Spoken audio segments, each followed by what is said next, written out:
Vous ne croyez pas quand même que des réformes structurelles qui n'ont jamais été faites, il va quand même, lui, les faire, et que concernant justement l'emploi, la lutte contre le chômage, il ira beaucoup plus loin que Hollande.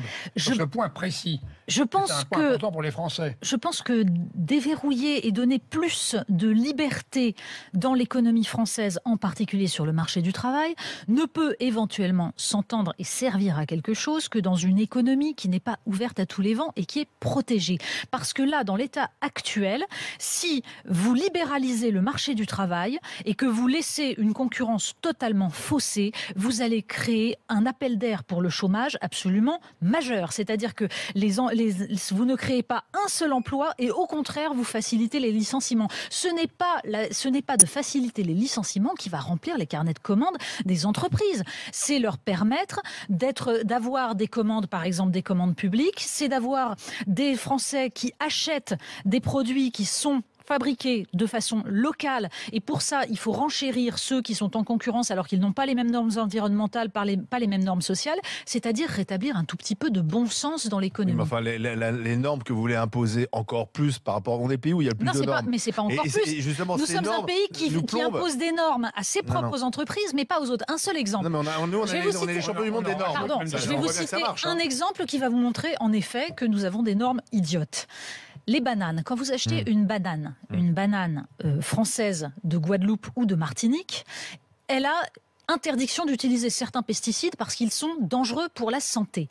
Quand vous achetez une banane bio qui vient d'Équateur ou de République dominicaine, bio, avec un label bio, eh bien, ces bananes ont été cultivées avec 14 pesticides interdits sur les bananes conventionnelles françaises et européennes. Mais l'Europe accepte le label bio au nom de ce qu'on appelle le principe d'équivalence, c'est-à-dire que si la République dominicaine ou l'Équateur ont décidé que c'était bio, eh bien, on accepte et on fait rentrer les produits. Croyez-vous que ce soit de la concurrence libre et non faussée? Non.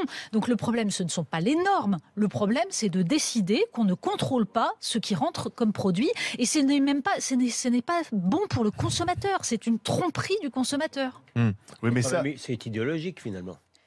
C'est l'idéologie du libre-échange. Ça recoupe peut-être aussi la préférence pour l'eau. Vous savez, le libre-échange est une idéologie qui s'est mise en place dans les années 70, en gros, avec l'abandon par les États-Unis de Bretton Woods, c'est-à-dire de la parité dollar-or, qui s'est développée dans le monde avec Reagan et Thatcher, qui ensuite a été amplifiée par Bill Clinton, notamment à travers ses politiques qui permettaient aux banques de faire à la fois banque d'affaires et banque de dépôt.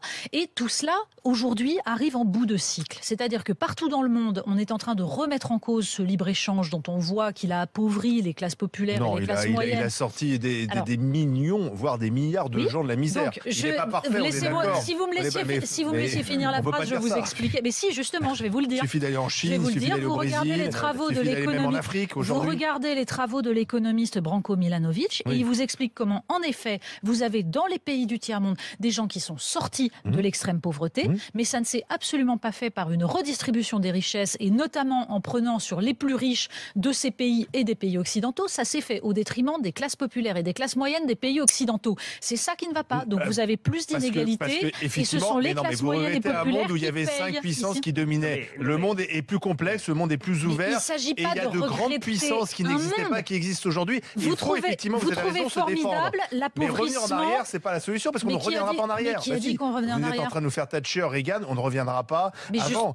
Mais personne n'a dit qu'on revenait. Il faut s'adapter à cette concurrence. Mais l'adaptation, ça veut dire réguler, parce que là, ce que vous appelez adapter, c'est tout simple. Ce que vous appelez adapter, c'est tout simplement d'amplifier ce phénomène et de continuer à paupériser des classes moyennes et des classes populaires. On est le pays, Donc, ce qu'il faut, c'est qui a le plus de règles, de normes et de redistribution sociale. Vous nous décrivez un pays qui n'est pas notre pays. Mais personne n'a dit qu'il fallait mettre plus de normes. La régulation, la France est le pays qui redistribue plus. C'est extraordinaire quand même.